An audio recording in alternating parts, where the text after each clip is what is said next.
mentioned when it's hot versus when it's not, and you were talking about like a story where it's just like, you know, it'll be dead the whole day, and then out of nowhere, like, it'll just snap sometimes. Yep, that's how it goes. I mean, the other day was a great example of that. I mean, we had pretty much 4 fish right off the bat, and then all of a sudden it just died out, nothing really happened. And right when we were getting ready to leave, picked one more off. So sometimes it's, if you do this enough, there's gonna be certain times where you're gonna have the hot stick, you're gonna be the one catching fish, and then there's gonna be other times where it is the exact opposite, and you're sitting out there watching everybody else catch fish. And sometimes that's just how it goes. If you do this enough, or really any fishing enough, you're gonna be on both. Got a couple in there. Actually, it's a bunch of them, little ones. Let's see what we got here.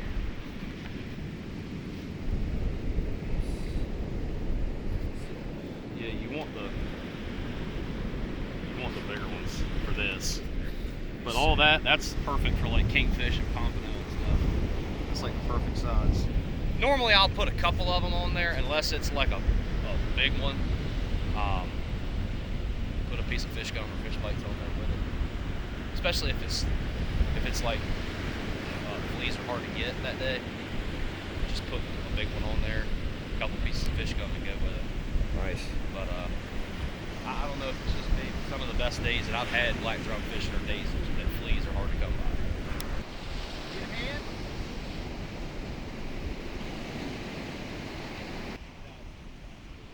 Yeah.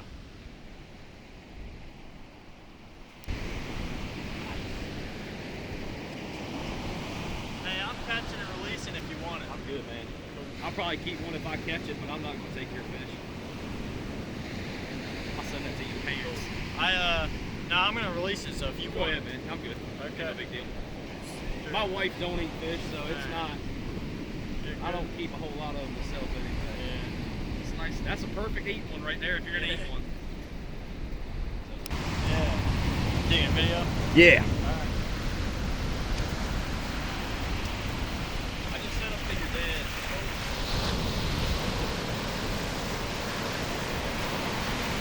You have that laid out call?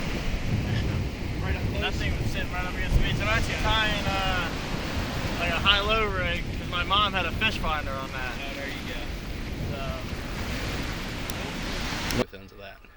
You said like how your buddy, like, it, you know, just leaves for 1 minute, you know, and goes to use the bathroom, and then line just doubles over. Yep. That's. I feel like you're always doing something. You're always doing something else a lot of times when the least expected happens. When that bite comes out of nowhere, you're over there grabbing a sandwich. You're over there going to the bathroom. You're doing something else. Not even paying attention. Not necessarily paying attention, and it just happens. Well, like that earlier when you got the one drum, it was, you know, I thought like you had a skate. You just looked over me. It wasn't like a big like fish on moment. No. It was just like I think I got something here. It was just like a little peck. Mm-hmm. Sometimes you got to be watching those little subtle differences. The black drum, sometimes they're not going to go over there and crush your bait and double the rod over. I mean, sometimes they do, sometimes they don't. Sometimes they look just like it looks just like a skate bite until you set tight on it. And normally you'll know relatively quick whether you've got a skate or you've got a drum.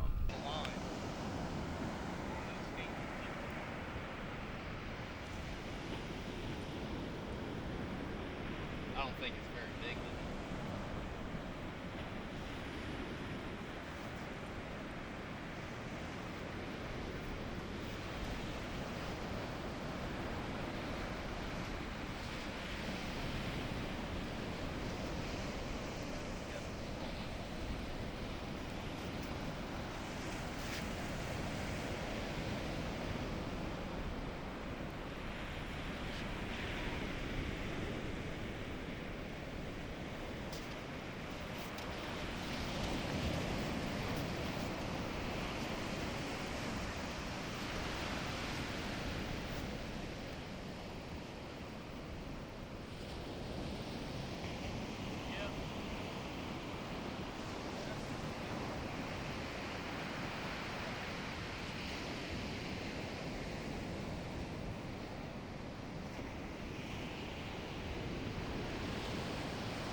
Yeah, boy.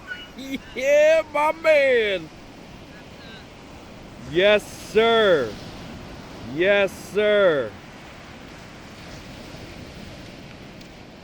And that one's going home. So,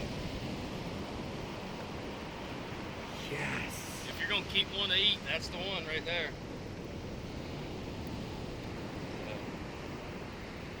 Caught him on a sand flea and fish gum. Actually, a couple sand fleas.